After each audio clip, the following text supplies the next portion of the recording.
FM en Tránsito, Belén Tenaglia. Hola Belén, buen día, ¿cómo estás?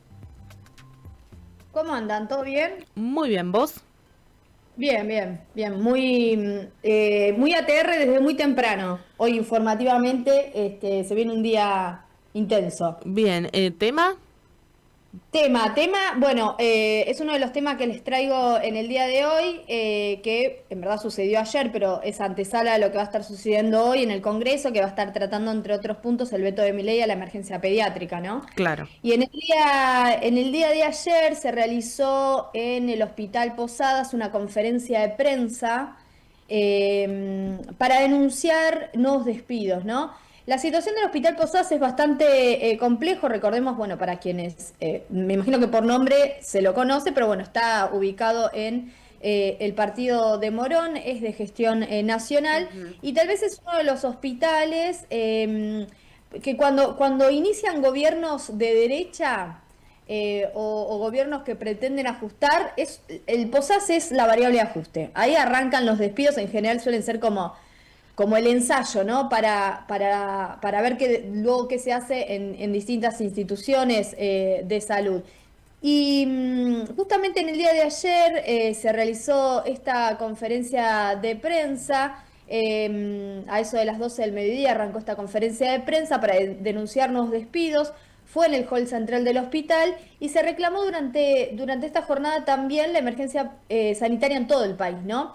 En total, lo que se está denunciando que desde que asumió el gobierno de Javier Milei hubo 200 trabajadores despedidos. En los últimos meses, esa cifra se completa con 100 trabajadores despedidos, pero lo llamativo es que una decisión judicial de la jueza Martina Fons de reincorporar a 3 trabajadores de esos últimos 100 despedidos.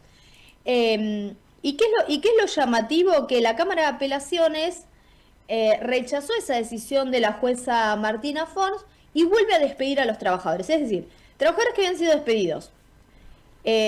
Tres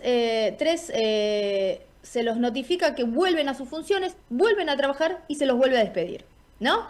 Esa es un poco la situación. Entre ellas está Ágata El César, es una de las trabajadoras redespedidas, podríamos decir, ¿no? Que fue reincorporada y luego nuevamente despedidas, así que si les parece la vamos a escuchar contando un poco cuál es la situación del hospital. Dale. Un grupo de compañeros logramos, por la lucha que ya venimos llevando adelante, que se dicten medidas cautelares para nuestras reincorporaciones, y el hospital y la dirección y la justicia tiraron abajo esas cautelares. Entonces algunas ya estamos siendo notificados para no ir más a trabajar, como es mi caso del día de hoy. Centralmente el argumento que utilizan es que nosotros estamos contratados. Desde siempre el hospital, bueno, más del 80% estamos contratados con contratos que se renuevan anualmente y ahora estaban siendo trimestralmente renovados. Incluso ahora, hace más de un año que no firmamos contrato, entonces utilizan eso para decir que no es un despido, sino que es que te finalizan el contrato. Pero incluso al principio, cuando fue las primeras veces que nos despidieron, ellos hablaban en nombre de la transparencia y del equilibrio fiscal y todas esas palabras. Al mismo momento que fueron nuestros primeros despidos, se había arreglado este contrato que salió a la luz de el hospital con el laboratorio suizo-argentina, con los contratos que están siendo cuestionados con coimas y sobreprecios. Así que esos argumentos que estaban dando de no hay plata, la verdad es que se cae por todos lados. Incluso de que sobran trabajadores en la salud, es una cosa que todos los días se demuestra que la verdad es que hace falta mucho más personal con toda la demanda que hay para dar abasto con la atención. Qué casualidad, hay plata para algunas cosas y no para otras. ¿Belén? Sí, ¿ahí me escuchan? Sí. Sí. Ah, ahí va, ahí va. No, les decía que eso estuvo como muy presente en la conferencia de prensa en el día de ayer, una conferencia de prensa que organizó la seccional SICOP Posadas, Ujú. que forma parte de toda una serie de distintas actividades que se dieron en todo el país.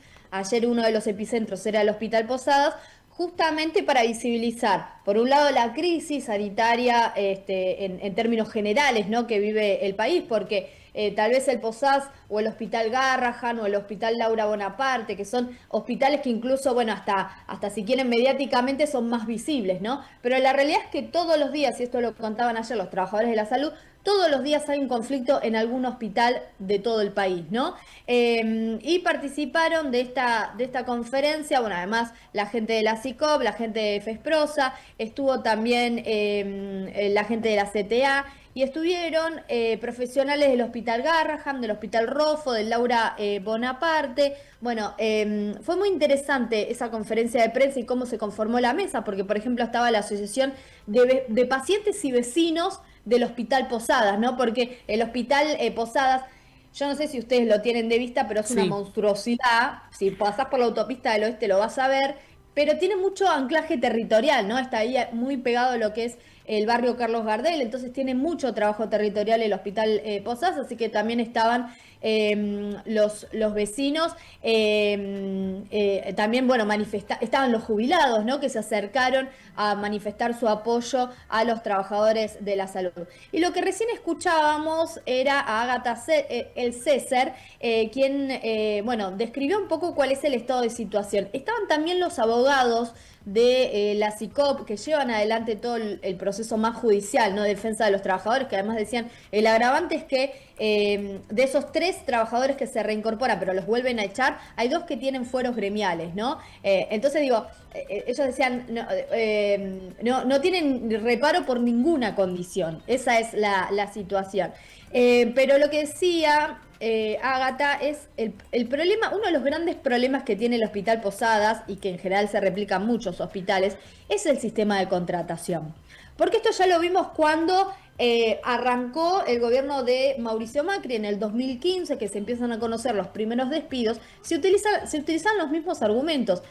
El 80% de la gente que trabaja en el hospital está contratado, es decir, son sistemas de contrato que se van renovando cada 2, 3 meses, más allá de la incertidumbre laboral de esas personas, ¿no?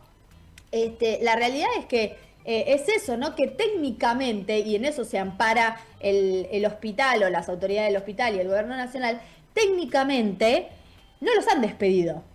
Son personas a quienes no se les ha renovado el contrato, ¿no? Eso es lo que argumentan. Ahora bien, ayer lo explicaron un poco los abogados. Por cuestión más normativa, por cuestión más legal, un hospital no puede tener más del 15% de personas en esas condiciones. Es decir, que el hospital está sobrepasada de cantidad de personas que hace más de 30 años trabajan en el hospital en esas condiciones, ¿no? Y eso también me parece que es un buen tirón de oreja para las gestiones que tal vez son más amistosas con la salud pública, esas debilidades más legales a las cuales dejan expuestas a los trabajadores, ¿no? Porque si ya se vivió con Milei, con Macri, y si en el medio no se hizo nada, iba a volver a pasar lo que está pasando ahora, que gente a las cuales no se les renueva el contrato, pues son personas que hace más de 20, 30 años que trabajan en el hospital, ¿no? Uh-huh. Vamos a escuchar nuevamente, si les parece, a Ágata, una de las trabajadoras redespedidas del Hospital Posadas. Son más de 100 los despedidos. La verdad que es una situación muy crítica, no solo en el Posadas, sino en todos los hospitales, ¿no? La salud pública en general. Bueno, lo vimos en el Garrahan, ¿no? Incluso la comunidad de las personas con discapacidad, que también se atiende mucho en la salud privada, de cómo se está deteriorando cada vez más la atención. Que mucha gente también se queda sin obra social o empiezan a cobrar copagos. En mi obra social, por ejemplo, empezaron a cobrar copagos que son muy altos, entonces la mayoría se termina atendiendo en el hospital público. Y al mismo tiempo se da este vaciamiento, ¿no? De no solo los despidos, sino los bajos salarios, muchos profesionales que se van al privado. Incluso ahora fue la adjudicación de los residentes y muchos quedaron vacantes, pero muchísimas vacantes en clínica y en pediatría, porque tampoco se elige el hospital público, digamos, para formarse, con todo este ataque también que hubo hace poco a los residentes. Así que la verdad es que es una situación crítica, muy crítica, de los que trabajamos y de los que nos atendemos en la salud. Pero me parece también que justamente estas semanas, ¿no?, que pasaron, que vimos cómo el Garrahan, cómo las personas con discapacidad y las universidades lograron torcer el brazo, ¿no?, con el primer paso del veto, también es una alegría grande eso y te da más fuerza, decir, bueno, también hay un camino ahí de pelear y reclamar para que podamos conseguir nuestros reclamos. Ahí estaba Ágata el César. El César, es muy difícil de pronunciar. El César es el nombre de ella. Bueno, un poco lo que contaba también de cuál es el estado de situación del hospital, ¿no? Ella dice que la demanda, la realidad, que es creciente de los hospitales públicos, porque en este contexto donde la gente se queda sin laburo, se queda sin obra social, no puede pagar una prepaga, empiezan las obras sociales o prepagas a ponerle copagos que tampoco pueden sostener y demás, empieza a derivarse toda la atención médica hacia los hospitales públicos. Ahora, ¿qué está pasando en los hospitales públicos? Que no hay profesionales, porque los profesionales empiezan a ir por los 2 mangos que le pagan, ¿no? Empiezan a irse porque no pueden sostener. Ayer lo decía también Mirta Jaime, que es referente de la SICOP, la seccional, ahí en el hospital, ¿no? La seccional Posadas de la SICOP. Y ella decía, la mayoría de los trabajadores están por debajo de la canasta familiar, entonces son profesionales que, bueno, se empiezan a ir y se van a trabajar a otros lados o se van a trabajar de manera particular porque no pueden sostener esas condiciones laborales. Entonces, bueno, empieza ahí toda una cadena. Y lo que decían es esto, la estrategia del gobierno nacional es atacar los salarios para ese proceso de vaciamiento, ¿no? Ese es como el punto también débil.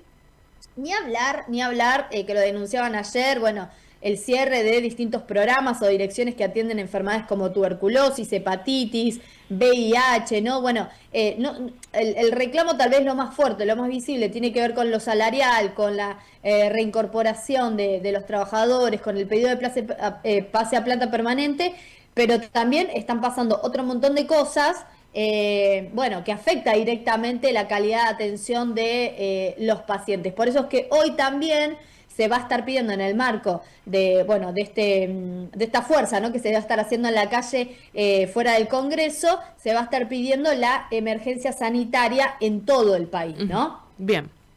¿Algo más que nos quedó pendiente, Bel? No más que eso por ahora. Tengo chivo para pasarles. Sí, a ver. Salió una notita mía ahí en Página 2, una entrevista que le hice al intendente de Morón, Lucas Gui. No me acuerdo el título ahora, pero era algo así como: si Milei no cambia el rumbo, va a crecer el descontento. Salió en el día de ayer, pero está colgada ahí en la web, así que se puede buscar. Bueno, para pensar un poco el rol de los intendentes del peronismo, que justamente el otro día estuvo el gobernador Axel Kicillof por Merlo, el martes, si no me equivoco. Bueno, pensando el rol de los intendentes en este nuevo capítulo electoral que ya se avecina. Así que dejo esa nota ahí. Bien, como recomendación de lectura. Tengo la tapa de Buenos Aires 12 que salió ayer y el título es "Un municipio es mucho más que la BL", pero no sé si es la de la versión web. Sí. No, él dice algo así. Sí, no, mira, yo no conseguí el diario.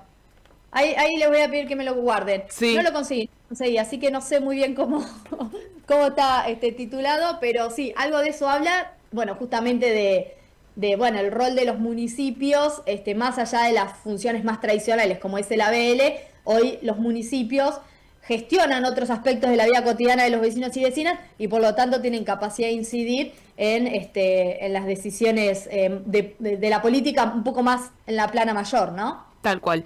Belén, nos quedamos ahí con esta recomendación. En la página de Página 12 el título es, como vos decís, "Si Milei no modifica el rumbo, el descontento social va a crecer".